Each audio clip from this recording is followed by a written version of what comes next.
Hello, everybody. Yes, I'm having a very bad hair day, but maybe I'll just get close to the camera so you can't see my hair. Hello, welcome to Sovereign Artsakh. I'm Michael, the Hollywood producer guy that's working on the Soghomon Tehlirian story. First off, go to my other channel. I bet you thought I was going to say subscribe and share and click the like button and comment in the comment section and click the notification bell. Yes, do all those things if you haven't yet subscribed, but comment, give me a comment.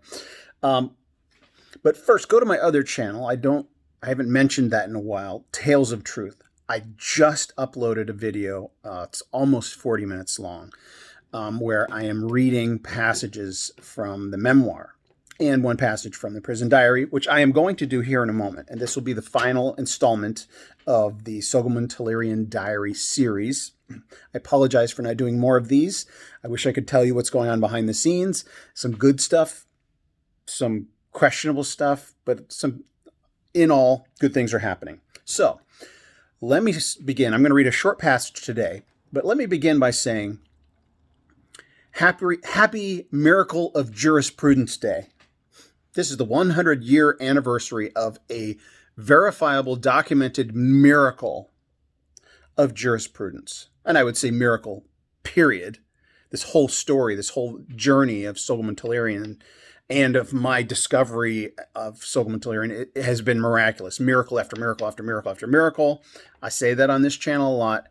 I've posted a video earlier that defines what miracles are, and there's no other explanation for what I've been through and for what Soghomon Tehlirian documented and what we have verified through historical research happened. The things that he went through are inexplicable, and he, as I've mentioned in some of these diary entries, as he's mentioned in his diary entries, is he can't explain. He just has to believe that there's something going on that's out of his control. He's a pawn, if you will, a willing pawn, doing divine justice. All right. So I almost 40-minute long episode. I had to post on Tales of Truth. Did I even mention my other channel yet? Did I mention the name of it? Tales of Truth. Go over there. I'll put the link in the description below. Go to Tales of Truth. Watch that if you like. And subscribe there also and comment, etc. But this will be a shorter entry. But I just want to say happy Miracle of Jurisprudence Day. Today I had to post this because today, 100 years ago, Soghomon Tehlirian, after confessing to premeditated homicide, is acquitted of that very event, of that very fact. He confessed to it. He did it. All the witnesses testified to it, all the witnesses that were there. He had confessed to it. Yet, once the verdict was read, the jury said, no, you're not guilty of killing Talat Pasha. And it was the right verdict. It was the beginning of international law. Go to the other, I talk more about it in the other video. Today, 100 years ago, was a precursor to the Nuremberg trials. It was the beginning of international law. It was because of what those jurors heard that they could not render a guilty verdict, because this other country that they had been involved with at war. Sorry, I'm going on a tangent. Let me just read this. This is from May 8th. So this is toward the end. He has another month in jail, just under a month left in jail. And it's also a few days later is his final entry. May 12th was his final entry, but May 8th, he says something interesting. I'll just read it and then I'll reflect on it afterwards. May 8th, 1921. We go to church in the morning. And if I'm on it, let me start that over. We go to church in the morning. And if I'm to be honest, I must confess that I've been thoroughly enjoying these occasions, even though I'm not sure why. Is my enjoyment due to religious sentiments, or are there other external reasons behind it? Can one's religious sentiments suddenly reappear like this after long being condemned to inactivity and buried under the blanket of life events, as a bunch of useless feelings when viewed in the light of the perceptions of our time? Open parentheses. Really, I would have wished to write more on this subject, But considering that that would oblige me to reveal my religious views, I will refrain from doing so, thus concealing my feelings, which perhaps would outrage many among those reading these lines. Close parentheses. Let me read that parenthetical statement again. Really, I would have wished to write more on this subject, religion, but considering that that would oblige me to reveal my religious views, I will refrain from doing so, thus concealing my feelings, which perhaps would outrage many among those reading these lines. What can we suppose? What are the implications of this entry? All right, it's a Sunday. He's been enjoying going, but he can't tell if it's because the religion of his childhood is coming back to him. I mean, he says, I've been thoroughly enjoying this, even though I'm not sure why. Is my enjoyment due to religious sentiments? Am I truly being touched by God here? Or are there other reasons why I'm enjoying it? And he didn't say, but, getting out, being among others, doing something besides being in his cell, right? Other external reasons why I'm enjoying it. But he doesn't say those things. It kind of implies or doesn't go in that direction.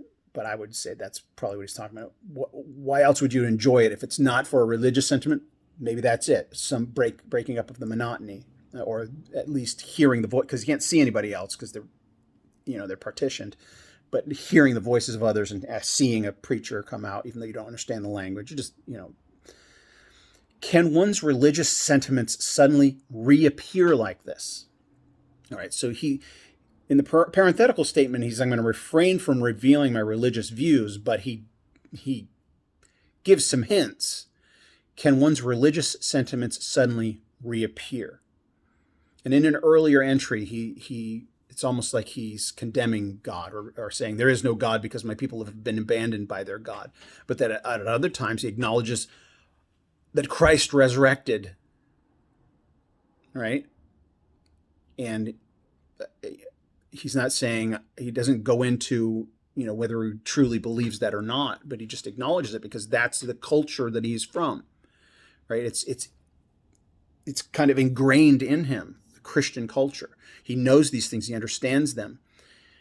And what is faith? What is belief? And so he's like, because of what he's seen, that age-old question, could a good God allow these kinds of things to happen? I'm not going to address that here. I have an answer to that. I have the right answer to that, but I'm not going to address it here. Comment in the comment section. Maybe I'll go into it there. But what this shows is that he does conceal some things in his prison diary. And I would say probably in his memoir, because he doesn't go into his faith. I mean, he prays. He recounts times that he prayed the Lord's Prayer. He and he doesn't ever really doesn't speak disparagingly of the Christian faith or of his roots, but he does say, he's concealing my feelings, which perhaps would outrage many of those reading these lines. So who does he imagine will read these lines? Well, he's writing in Armenian, the Armenian language. And so an Armenian being 99% Christian, whether it's Armenian Apostolic, Catholic, or Protestant.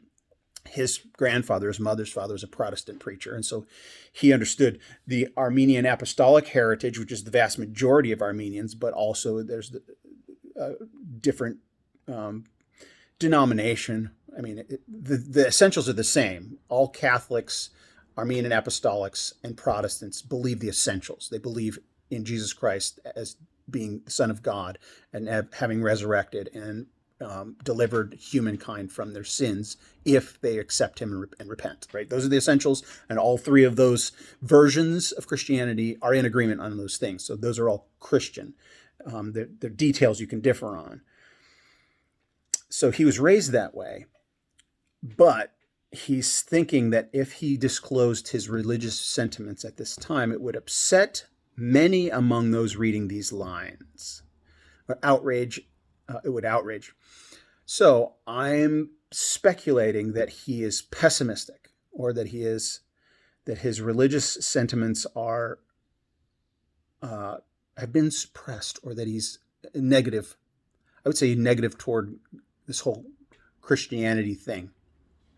I mean, he says in this line, as a bunch of useless feelings, in reference to religion, as a bunch of useless feelings when viewed in the light of the perceptions of our time. Right? So he's contextualizing this, and like, we live in a time that's modern and secular, and those fantasies of religion, or those fairy tales, etc. Right? That's, this is only 100 years ago. This is the same as today, things that we live through. Yet he's experiencing this cognitive dissonance, that he's going through something that he can't explain. Yet it's good, like this horrible evil thing that has happened. He is in the middle of divine justice, right? Without a better way of explaining it, he is somehow guided, and he cannot escape the sense that he's there providentially. And in his final entry, he even says it. He says, this is again back to May 12th, his final entry. He says, and this is right before a dream. He had a dream.